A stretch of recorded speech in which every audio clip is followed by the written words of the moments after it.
Soy Damián Suárez. Les quiero comentar un poco de esta presentación que habla, básicamente tiene un perfil bastante técnico. Yo soy programador.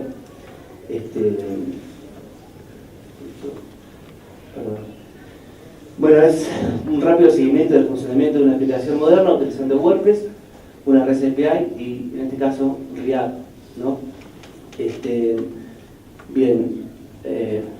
Antes que nada, Damián Suárez, mi nickname es RetroFox. Este es un problema de haber pasado de Keynote a PowerPoint. La idea era que salga una sola línea.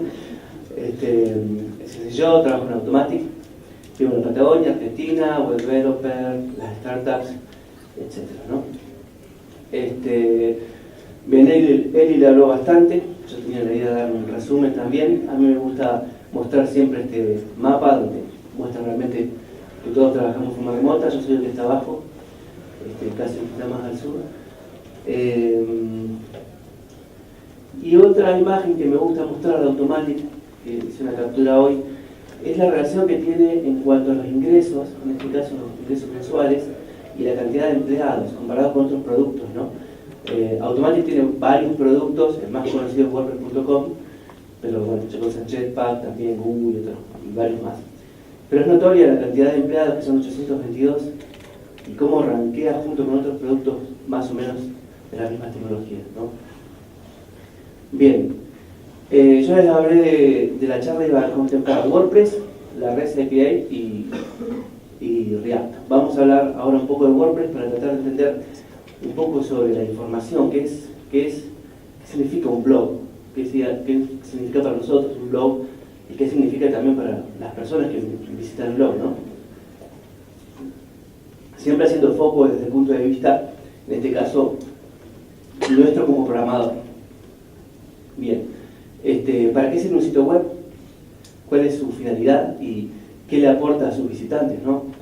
¿Cuál es el fin de un sitio web? ¿Por qué la gente iría a ver un sitio web?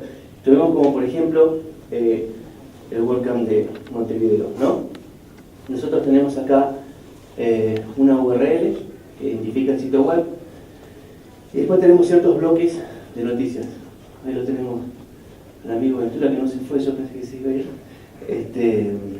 Entonces, básicamente lo que nosotros necesitamos es que en algún lado tenemos una información básica en nuestra base de datos y esa información es procesada de distintas maneras, de distintos niveles, en distintos lugares, hasta que finalmente esos datos crudos pasan a ser datos útiles, en este caso para los visitantes, ¿no?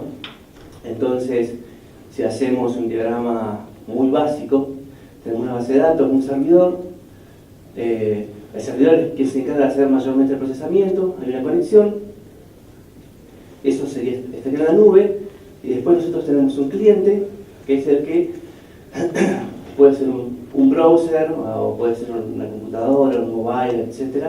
Pero básicamente es quien va a pedir, va a solicitar esa información al servidor, y el servidor la va a procesar y se la va a devolver. Entonces, de esta manera vamos a poder visualizar una información útil al visitante, ¿no? Que es una persona, un ser humano. Pero, bien, entonces, esa información está estructurada para ser consumida por seres humanos. Información estructurada, consumida, seres humanos, es algo que lo vamos a tratar ahora, ¿no?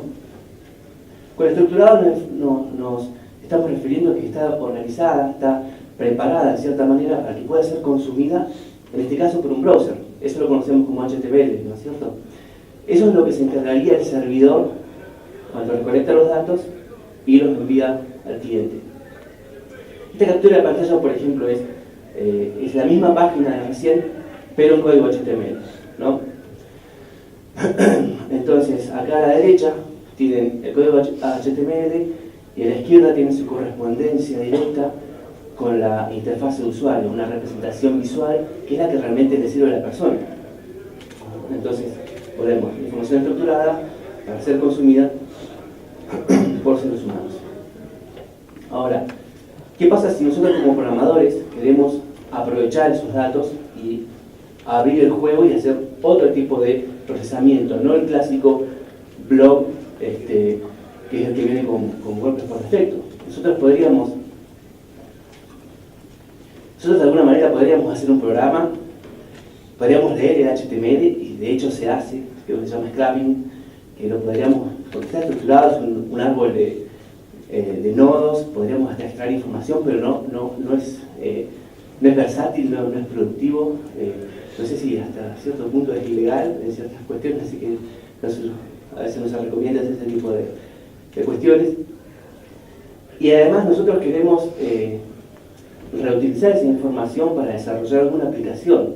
O sea, por ahí uno piensa en WordPress, hoy se le viene la idea de un sitio web, pero WordPress es mucho más que eso. WordPress es, aparte de un sitio web, o ser una herramienta para montar un sitio web, también es una herramienta para montar otro tipo de aplicaciones. No creo que sea bastante común pensar que con WordPress podríamos hacer un sistema de gestión para, no sé, para registrar turnos o para venta de lo que sea. WooCommerce es otro claro ejemplo. Entonces ya no es un simple blog, ya pasa a ser un framework. Entonces esos datos también pueden ser mucho más útiles y se pueden escalar a un montón de aplicaciones o campos que van mucho más allá de un simple blog. Entonces la pregunta es cómo consumir esa información por sistemas informáticos. Ya corremos del lado del usuario y empezamos a hablar de programas, ¿no? O sistemas. Entonces tenemos el mismo gráfico que teníamos hoy. Entonces, una persona que mira un browser lo que espera es HTML. Ahora, ¿qué pasa si lo que yo realmente quiero es hacer un programa y obtener la misma información útil, pero en otro tipo de formato, ¿no? Bien, de eso es lo que se encarga REST, ¿no? REST, de alguna forma, es una manera de poder comunicarnos y poder abrir la información, y no solamente acceder a la información, sino también poder manipular esa información entre sistemas, ¿no? Esta referencia de estado representacional viene de la frase en inglés. Bueno, esto es bastante aburrido también. Habla un poco de qué es REST. Habla de, dice, puse un par de cosas nada más, ¿no? Protocolo cliente-servidor sin estado. Significa que desde un cliente a un servidor, cada request y cada response no guarda un estado entre cada uno de esos ciclos, ¿no? Nosotros no podemos hacer que los datos sean persistentes entre cada request. De hecho se hace, pero no se hace, no está especificado en lo que es REST, ¿no? Se hace a través de sesiones, a través de cookies, etc., pero no forma parte de lo que es REST. Conjunto de operaciones definidas, es lo que acabo de decir recién, más o menos. Nosotros podemos, generalmente, es casi obvio cuáles son las acciones o los verbos que uno tiene cuando trabaja con datos, ¿no? Uno puede obtener datos, puede agregar, puede modificar, puede eliminar. Pero bueno, con REST, ese conjunto de operaciones está definido, no por otros sistemas, que realmente creo que pueden agregarse, pueden editar las acciones. Con REST ya lo tenemos definido. Después, sintaxis universal para cada recurso, significa que, por ejemplo, si tenemos, no sé, un post y ese post tiene cierta información, para acceder a esa información vamos a tener una única URI. Y de ahí también se va a desprender un poco lo que son cómo va a estar estructurada la forma de acceder a esa información a través de los que se conocen como endpoints. Ahora ya siendo un poco más específicos con WordPress, o sea, una cosa que tenemos que saber es que cualquier servicio más o menos importante que quiere abrir, que quiere dejar abiertos sus datos para el desarrollo, hoy por hoy cuenta con una REST API. Sea GitHub, Twitter, WooCommerce implementa sus propios endpoints. Prácticamente hoy por hoy es una funcionalidad casi básica si queremos desarrollar. Entonces en WordPress yo quiero hablar de dos REST. La primera es la WP REST API, que es un plugin que se incorporó en el core de WordPress hace un año, creo, ya hace un buen tiempo. Básicamente hoy por hoy, si ustedes están en un sitio WordPress, van al dominio /wp-json y ya tendrán acceso a la base de las respuestas de la API. Debería estar funcionando ya por defecto. cómo están organizados los endpoints, tiene un poco, ya es algo muy particular de WordPress, de este plugin, pero básicamente nos permite a nosotros poder organizar los distintos datos que tenemos en nuestro blog de distintas formas a través de nombres de espacios. Por ejemplo, por defecto, ya el nombre de espacio es WP y la versión es la versión 2. Y uno accede a través de esos endpoints a los datos clásicos de WordPress, como los posts, las páginas, categorías, tags, etc. Pero eso, si el día de mañana nosotros queremos crear nuevos endpoints porque nuestro blog escaló a otra cosa, la API es súper extensible, se pueden ir agregando endpoint y se puede agregar un namespace para poder organizar mejor la información. Bueno, este es cómo están organizados los recursos. Es muy importante conocer cómo está organizado, porque en función de eso vamos a saber cómo obtener la información. Por ejemplo, si queremos ver, no sé si se ve bien ahí, pero ese es el endpoint para obtener los posts de la captura de pantalla que les mostré hoy, ¿no? Es el dominio barra WP-JSON es constante, namespace, versión y el endpoint, ¿no? 2018 Montevideo Orca.org barra WP-JSON barra WP barra B2 barra post. Con eso vamos a acceder a la misma información que estábamos mostrando en la captura de la página web. Otro dato importante, que por ahí lo digo sobre la marcha, es el acceso a la información. O sea, básicamente lo que es público para un usuario va a ser público para una aplicación. O sea, si el sitio web tiene todos los posts públicos, nosotros vamos a poder acceder a esos mismos datos a través de la REST API. Si nosotros tenemos un post que es privado, no vamos a poder acceder por la REST API en tanto y en cuanto no hagamos una autenticación, ¿no? Entonces, volvemos a la misma página. Esta es la información que nos devuelve el servidor cuando vamos a esa URL. De hecho, si lo quieren probar, debería funcionar. Pero, digamos, quiero hacer hincapié en que se trata de la misma información estructurada de manera distinta, una para seres humanos y otra para sistemas o aplicaciones. Y después, en WordPress.com, ya como servicio, ya como un producto de Automattic, tenemos otra API que la usamos para uso interno, pero también es muy útil para uso externo, o sea que cualquiera la puede llegar a utilizar. Tiene su propio dominio, ¿no? Recordemos que el dominio de nuestra API, cuando tenemos un self-hosted, es el dominio de nuestro sitio web. Bueno, acá tenemos un dominio de WordPress.com. También tiene una organización similar en cuanto a los endpoints.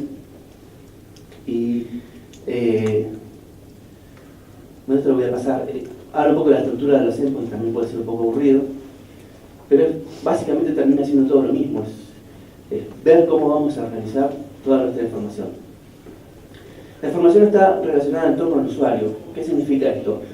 Que para mí es algo que puede ser muy útil dependiendo del caso, ¿no? Pero uno en WordPress.com se hace una cuenta y se crea un blog, ¿no es cierto? Y se puede crear 2, 3, 10 blogs.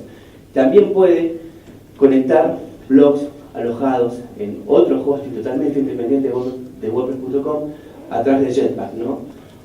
Lo que hace eso, la ventaja que tiene desde el punto de vista mía como desarrollador, es que yo puedo acceder a todos los datos de esos blogs desde esta API. ¿No? Es como que es un punto donde yo puedo comandar todo a través de este punto que es WordPress.com. Eso hace, por ejemplo, que se haga una aplicación como Calypso, que es la parte administrativa que nosotros ofrecemos, uno pueda hacer sobre la marcha, actualizar todos los plugins de 40 blogs que tenemos alojados en distintos sitios, ¿no? Esa es una de las ventajas que yo les veo comparado con tener cada blog en una API y en un dominio distinto. Este es un gráfico que va a intentar mostrar eso. Lo que tenemos es nuestro propio hosting, nosotros hacemos un request derecho, ¿no? Es un mismo dominio. Eso es lo que le acabo de comentar en la primera API. Pero también podríamos triangular a través de WordPress.com realizando una conexión persistente entre nuestro hosting y wordpress.com. Eso se hace a través de la configuración, de Jetpack, ¿no? Pensemos que tenemos un servidor, nuestro servidor, otro servidor que está en la nube, los conectamos y después podemos acceder a esa información ya al dominio de wordpress.com, triangulamos y obtenemos datos, ¿no? Para un solo sitio tal vez no tenga sentido, pero para 100 sitios web tal vez sí, porque de hecho es lo que hacemos, lo que le damos a los clientes es la posibilidad de ver todos los sitios web y hacer acciones en un solo punto, en una single web application, que es el proyecto que se llama Calypso. Bien, esto es una respuesta de las mismas entradas que venimos viendo desde el principio, con un poco más de color, que es lo que nos devuelve la API de .com, y esta es la estructura de lo que nos devuelve el plugin que está en el core. Son bastante similares, la información es prácticamente la misma, sin embargo, ahí volví. Pueden ver que, por ejemplo, .com devuelve un key que se llama found, que es la cantidad total de posts. Si hubiese 10.000 posts, found va a ser 10.000. Sin embargo, la cantidad de posts que va a devolver por ahí no van a ser 10.000, van a ser lo que nosotros queramos. Creo que por defecto son 20 o 50, no recuerdo. Pero bueno, básicamente es eso, ¿no? Es lo mismo. Es la misma información, ya con el mismo formato, pero no idénticamente estructurada, igualmente estructurada. Bien, ¿cómo procesamos esa información? Que es la tercera parte de la charla, ¿no? Hablamos de que ahora tengo la información en un cliente, que puede ser en mi computadora, puede ser en un servidor, lo que sea, y yo quiero procesarla. En este caso vamos a hablar, una aplicación web. Lo que les decía, la información suele estar en este formato, que se llama JSON, en general es el que más se utiliza. Hay otros formatos como XML o no los conozco, pero hay varios. Sin embargo, JSON es por hoy prácticamente el universal. Esa es una animación de lo que nos devuelve la API. La pregunta es, ¿cómo vamos a hacer o cómo podemos procesar esa información? Hay miles de maneras. Lo que les hablo es un poco de React, rápidamente. Digamos, lo que estamos haciendo ahora es los datos que tenemos en JSON los vamos a procesar y vamos a ponerlos en HTML, algo que así no tiene sentido si nos pudiésemos hacer de forma directa, pero bueno, la idea es más que nada un ejemplo ilustrativo. ¿Qué es React? Es una librería para construir interfaz de usuario. No se puede dar un pantallazo completo en 10-15 minutos. Lo único para mí importante que tienen que tener en cuenta, y para mí que es el punto más fuerte que tiene React, es cómo se hacen para visualizar esos datos, ¿no? Nosotros tenemos unos datos y los queremos visualizar. La visualización de datos en un browser es muy costosa, ¿no? ¿Qué significa? Cuando yo tengo un HTML y lo imprimo, eso tiene un costo. Si yo no tengo optimizado ese procesamiento, ese costo puede ser muy alto. Cuando hablo de costos muy altos, hablo de memoria, con consumo de memoria por demás. Yo he estado trabajando y las computadoras empiezan los ventiladores empiezan a levantar velocidad porque la computadora levanta temperatura realmente, porque el browser chupa toda la memoria de la computadora. En todo el gasto ese, la visualización es muy, muy importante. Por ejemplo, yo tengo esas 9 entradas, las agarro y las publico, las visualizo inicialmente, sí o sí tengo que pagar ese costo. Ahora, cada 30 segundos quiero ver que si hay algún cambio en una entrada, quiero refrescar esa vista, ¿no? Entonces, lo que se hacía, lo que todavía se puede llegar a ver que se hace, es yo obtengo los datos de forma sincrónica de la REST y los veo, analizo si hay algo nuevo, si no importa, pum, lo imprimo. Eso se llama el repaint o el redraw y gasta muchísimo recursos del browser.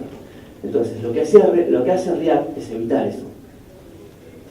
Es tratar de decir, bueno, acá tengo los datos, estos datos inicialmente son mi estado inicial, los voy a utilizar, los voy a imprimir, y cuando tenga algún dato nuevo, voy a comparar esos datos nuevos con el estado anterior. Si hay algún cambio, me voy a dedicar a imprimir y a cambiar y a visualizar solamente lo que cambié. Eso hace que React haga que las aplicaciones sean muy productivas, con un muy buen rendimiento, y sobre todo desde el punto de vista como desarrolladores, lo hace de una manera que no nos complica la vida. O sea, prácticamente nos tenemos que desentender de todo ese funcionamiento y simplemente utilizarlo. Y para el ejemplo, porque lo que viene ahora es una serie de videos, la idea era hacerlo live, pero me dijeron, bueno, no hay buena conexión, así que me puse a hacer los videos. Para el ejemplo de aplicación, voy a utilizar Next. Next.js es un framework de React. Esa es otra relación. React no es un framework, sino que es una librería. Nosotros nos podemos adaptar a nuestro propio framework o al uso que queramos. Entonces, esto es muy rápido, es crear un espacio de trabajo. De acá en adelante es cómo vamos a consumir la API. Simplemente creamos una carpeta e instalamos 3 dependencias utilizando NPM. Yo no sé si puedo poner pausa acá. No puedo poner pausa. Así que van a tener que mirarlo. En mi computadora puedo poner pausa. NPM es un manejador de paquetes. Básicamente estoy creando un directorio y 3 paquetes: Next, React y React DOM. Si quisiéramos trabajar en mobile, podríamos utilizar la visualización con React Mobile en vez de DOM, pero esto es lo básico como para hacer un pequeño, montar un servidor web con Node y que podamos visualizar datos rápidamente. Bueno, esa es la primera parte, ¿no? La segunda parte es una configuración básica inicial. Voy a hacer foco de vuelta en esto. Esto ya es está puramente relacionado con el framework, con Next.js. Esto se puede hacer de muchas maneras. Bueno, te dejo. Bien. Pero lo estamos haciendo con Next. Lo que vamos a hacer ahora es crear rápidamente como un índice de nuestra aplicación, que es el archivo packages.json. Ahí definimos cosas súper básicas, esenciales. Esto es parte del funcionamiento de NPM y de Node y tiene que ver con el manejo de módulos, etcétera, pero digamos, cuando uno trabaja en este entorno hoy por hoy es algo súper básico, ¿no? Estamos definiendo la aplicación. Con eso ya tenemos una aplicación definida, se crea el archivo packages.json y ese es el punto de entrada nuestro. Bien. Configuración de comandos de desarrollo, esto también tiene que ver con Next. Vamos a definir 3 comandos que son los que nos van a permitir lanzar la aplicación en el entorno de desarrollo, compilar o lanzar la aplicación en el entorno de producción. Básicamente se agregan 3 alias. En este paquete se definen los comandos que nosotros vamos a disparar a través de los comandos internos, a través de NPM. Lo que hace Next y todos los frameworks es liberarnos de un montón de configuraciones que si las tuviéramos que hacer por nuestra propia cuenta, que de hecho la hacíamos. Cuando empezamos con todo esto había que hacerlo a mano. El framework se encarga prácticamente de todo. Ahí lo que hice fue agregar los 3 comandos y traté de lanzar la aplicación y tiró una excepción, un error, porque no tenemos el archivo inicial de ejecución. Para generar ese archivo inicial de ejecución tenemos que hacer una carpeta llamada pages y dentro de esa carpeta crear un archivo index.js, que es lo que estamos viendo, lo que voy a hacer ahora, ¿no? Una de las cosas que tiene React, que viene configurada por defecto con Next y frameworks, es por ejemplo utilidades de funcionamiento de tipo hot reloading. Perdón, vamos a esto mejor. Ahí estoy haciendo un componente básico. Ese componente es lo que se va a terminar renderizando en el browser. Es una función anónima que devuelve ese archivo que es un pseudo HTML que va a ser compilado por React para que después pueda ser consumido por un browser. Básicamente este es mi servidor y lo que voy a hacer una vez que levanta, ya está, ahí levantó, es abrir ese sitio web en un browser en la dirección localhost puerto 3000, que es la configuración que viene por defecto. Bien. Digamos, si ustedes hacen esto en tiempo real, debería funcionar tal cual. O sea, no hay ninguna configuración o ninguna tarea adicional que yo no esté haciendo para que funcione. Bien, uso de class es básicamente reescribir el componente utilizando la escritura de clases de JavaScript o ECMAScript. Y ahí ya vamos a empezar. La idea es transformar esto un poco para empezar a hacer un request, a obtener los datos de la REST API y poder imprimirlos en pantalla. Bien, esto medio.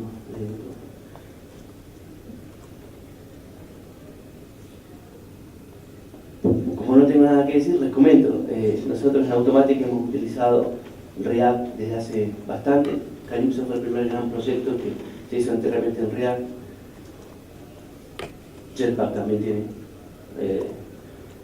Me dijeron que hay un editor también. Estoy haciendo React. Así que de alguna manera es como que gran parte de Automatic focalizó todo lo que es diseño de aplicaciones. Al momento de decidir qué utilizar, se decidió por React. Bien, ya quedan muy poco. Acá lo que vamos a hacer es, lo que acabamos de hacer recién es reescribir el componente usando clases, y acá vamos a agregar un método especial que se llama getInitialProps. Esto es también propio del framework, el cual se va a cargar inicialmente cuando corra la aplicación, y vamos a disparar un request para obtener los posts del workout. Ahí estoy básicamente definiendo, voy a construir la URL. Primero defino el blog ID, ¿no? Que puedo pasar directamente la URL del blog. Voy a construir el endpoint que voy a necesitar, que es sites barra el blog ID barra post. Eso me va a devolver todos los posts.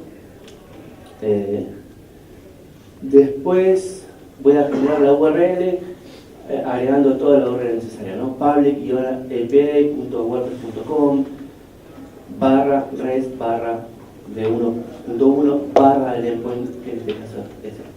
La idea, una vez que lo tengamos, es iterar sobre esos datos para poder imprimirlos. Como decía Next, una de las cosas que tiene, es muy fácil de utilizar si ustedes quieren empezar a probar con React, porque tal vez si tienen que hacer algo muy custom, por ahí sí se tienen que empezar a configurar, pero para empezar a jugar con React es ideal. Bien, este método estático que se llama getInitialProps va a generar un request utilizando un componente nativo que se llama fetch. Ese componente hace el request, lo que devuelve, lo transforma a JSON y lo va a alojar en un objeto que se llama props. Digamos, los componentes de React tienen dos grandes objetos que son importantísimos: los props, que son las propiedades del objeto, y el state, que es el que guarda los estados. Yo hice un hard refresh, o se hizo solo, no me acuerdo, a veces hay que hacer un hard refresh, pero ahí a la izquierda van a ver, ese es el listado del post que yo estoy obteniendo en el lado del servidor. Bien. Datos en el cliente, básicamente vamos a empezar a consumir esos datos que obtuvimos desde el servidor, que, como les decía, estaban alojados en el objeto props. No sé si se acuerdan, pero bueno, en realidad está arriba a la izquierda, van a ver que tienen un found, nos da la cantidad de post, y después tenemos un objeto post. Cada uno de esos, un array de objetos, cada uno de esos objetos tiene la información del post, ¿no? Y ahora lo interesante de esto es que yo voy a mostrar los posts en el cliente, ya en el browser. Ya tengo los datos listos para ser utilizados ahí. Ese es Chrome, para los que no lo conocen, es la consola de desarrollo. Puedo utilizar console.log para ver los valores de una variable y un montón de cosas más. Bien, la idea es, ya en el método render, que es el método que se encarga de renderizar los datos para visualizarlos, es empezar a utilizar datos reales.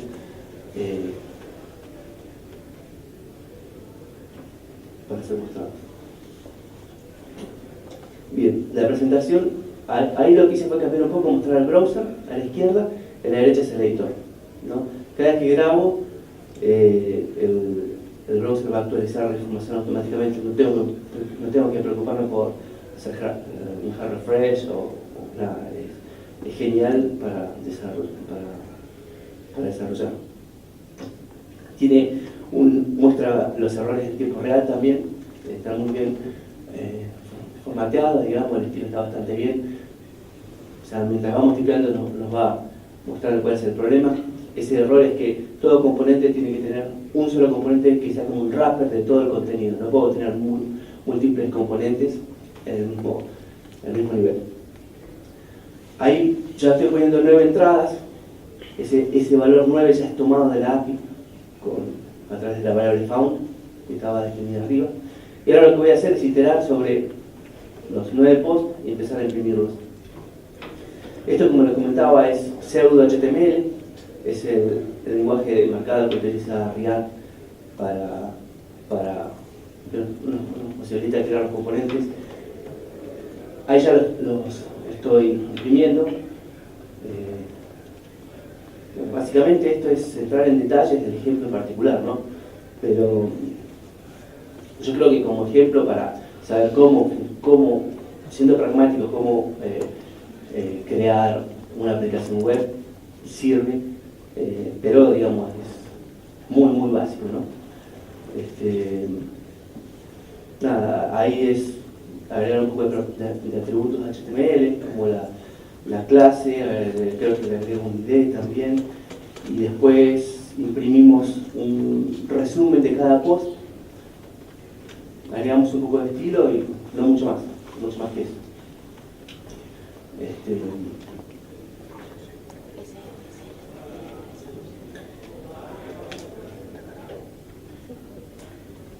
Si bien falta para el video, yo creo que ya podemos dar casi por terminada la charla.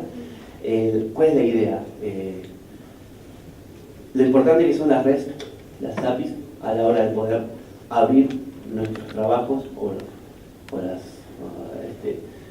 los productos grandes. Y hoy por hoy la cantidad de herramientas que tenemos como para poder consumir esas APIs y desarrollar las cosas que queramos, ¿no? Sí, no sé si alguien tiene alguna pregunta. Empezamos preguntas. Hola, ¿qué tal? Mencionabas que la información que publica la API es la que está disponible en el browser también, ¿no? ¿Hay forma de modificar el comportamiento y definir un set de datos que quiera mostrar aparte de lo que ve el usuario en el navegador? Sí, la pregunta es si yo podría estructurar la información de una manera distinta cuando uso la API que cuando... Sí, eso mismo. Sí, totalmente. El plugin que viene en el core está pensado para eso. Y es muy sencillo agregar nuevos endpoints. Modificarlos ya no sé, porque uno no debería modificar tan alegremente lo que un endpoint devuelve, porque de alguna forma nosotros tenemos que garantizar y ser conscientes que lo que devuelve el endpoint tal vez está siendo consumido por algún proceso. Si yo cambio lo que devuelve, voy a romper tal vez ese proceso que lo estaba utilizando. Pero para eso están las versiones. Por ejemplo, es común ver que la versión 1 del listado de post me da toda la información, pero alguien se le olvidó poner, no sé, o quiero poner todos los archivos multimedia de ese post, están ilustrados, y no están en la versión 1. ¿Qué hago? Hago una nueva versión, mejorando la versión anterior, o cambiando algo. No, pero es súper customizable.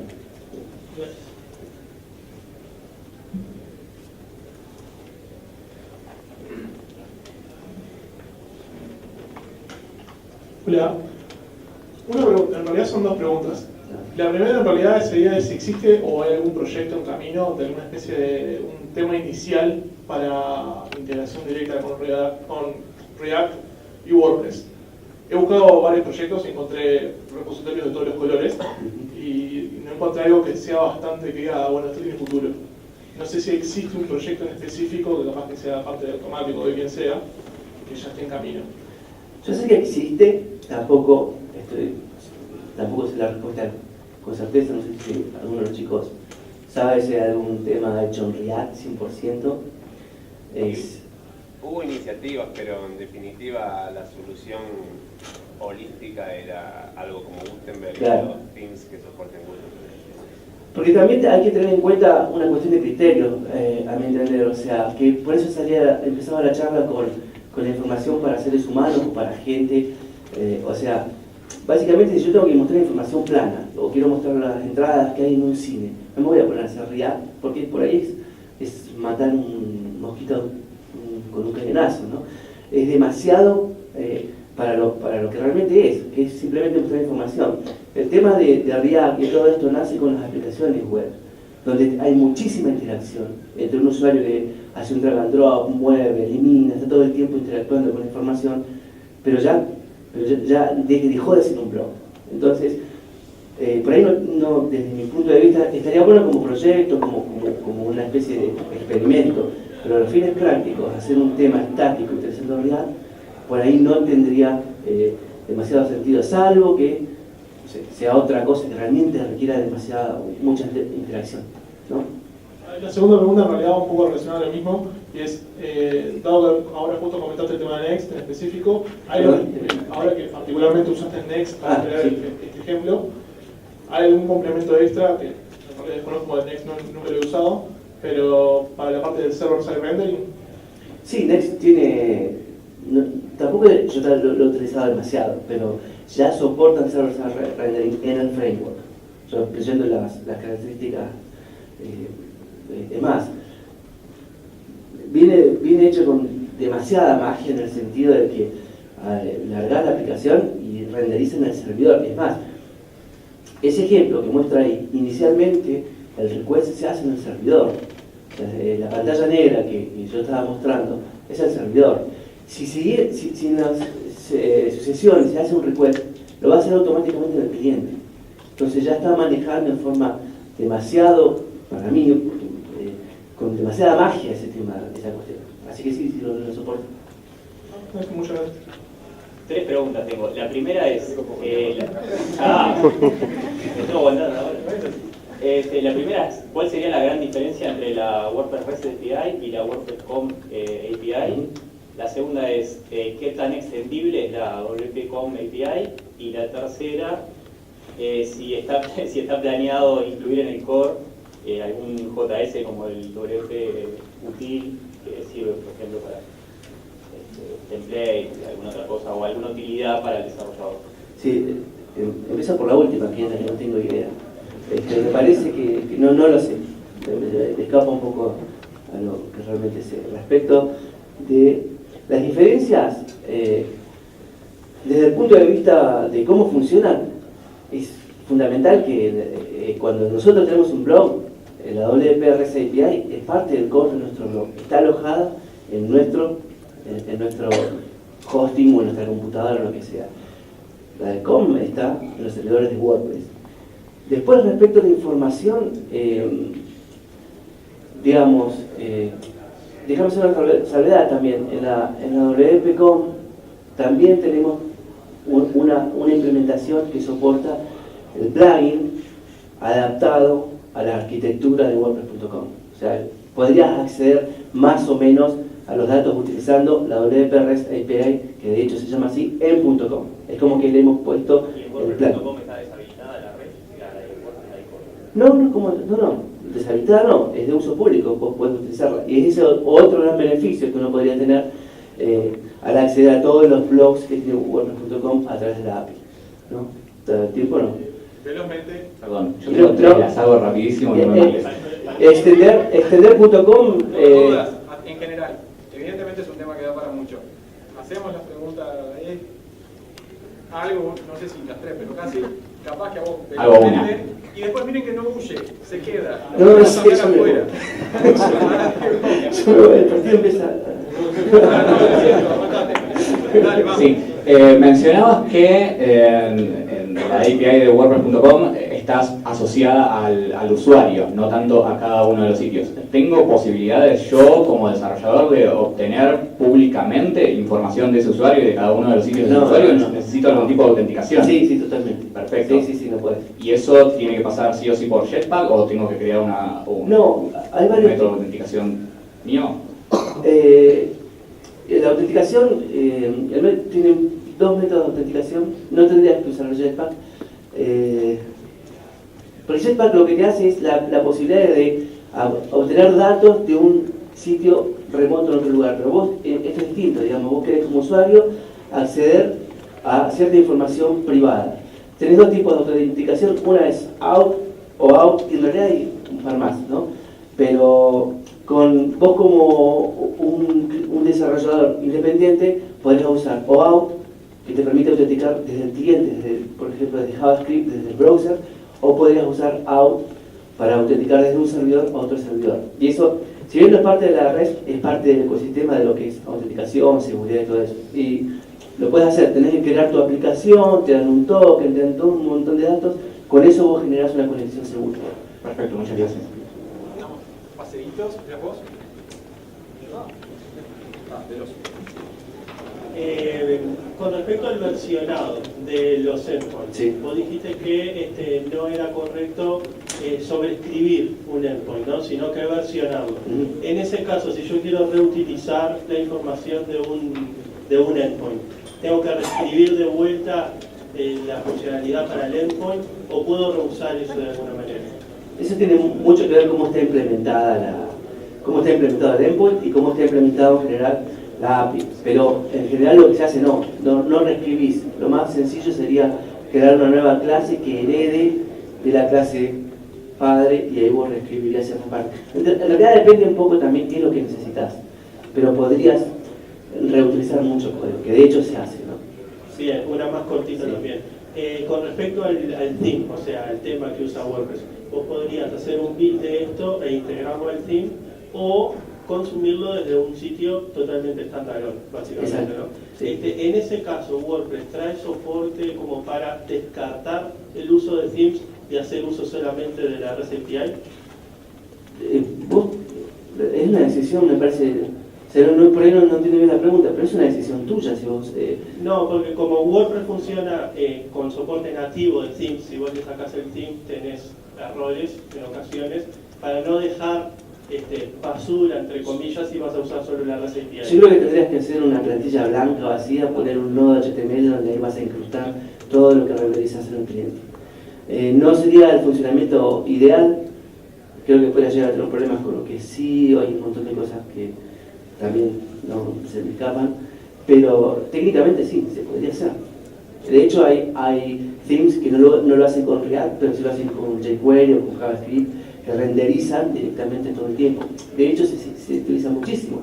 Si vos agarras un sitio web, un theme más o menos moderno, abrís la pestaña de Network y vas a ver requests todo el tiempo que están procesando información por detrás, ¿no? Pronto. Damián Suárez, muchas gracias. Queda disponible